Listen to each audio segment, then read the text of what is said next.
बिस्मिल्लाहिर्रहमानिर्रहीम। अस्सलामु अलैकुम नाज़रीन। हज़ूर नबी करीम सल्लल्लाहु अलैहि वसल्लम ने एक मरतबा जिब्राईल अलैहिस्सलाम से पूछा, ए जिब्राईल अलैहिस्सलाम, कभी तुम्हें आसमान से मुशक्क़त के साथ बड़ी जल्दी और फ़ौरन भी ज़मीन पर उतरना पड़ा है? तो सैयदना जिब्रील अलैहिस्सलाम ने जवाब दिया, हाँ या रसूल अल्लाह सल्लल्लाहु अलैहि वसल्लम, 4 मरतबा ऐसा हुआ है कि मुझे फिल फ़ौर बड़ी तेज़ी के साथ ज़मीन पर उतरना पड़ा है। नबी करीम सल्लल्लाहु अलैहि वसल्लम ने फरमाया, वो 4 मरतबा किस मौका पर? तो जिब्राईल अलैहिस्सलाम ने अर्ज़ किया कि एक तो जब सैयदना इब्राहीम अलैहिस्सलाम को आग में डाला गया तो मैं उस वक़्त अर्शे इलाही के नीचे था। मुझे हुक्म हुआ कि जिब्रील, खलील के आग में पहुँचने से पहले मेरे खलील के पास पहुँचो। चुनाचा मैं बड़ी तेज़ी के साथ फ़ौरन खलील के पास पहुँचा।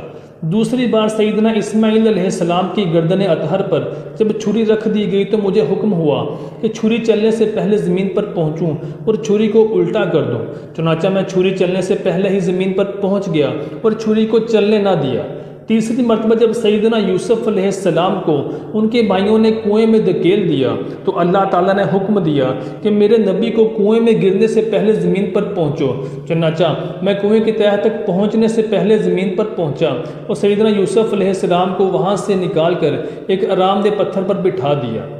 और चौथी मरतबा नबी करीम सल्लल्लाहु अलैहि वसल्लम को जब काफिरों ने आपके दंदान मुबारक को शहीद किया तो मुझे हुक्म हुआ कि मैं फ़ौरन ज़मीन पर पहुंचूं और नबी करीम सल्लल्लाहु अलैहि वसल्लम के दंदान मुबारक का खून ज़मीन पर ना गिरने दूं और ज़मीन पर गिरने से पहले ही मैं खुद वो खून मुबारक अपने हाथों में ले लूँ।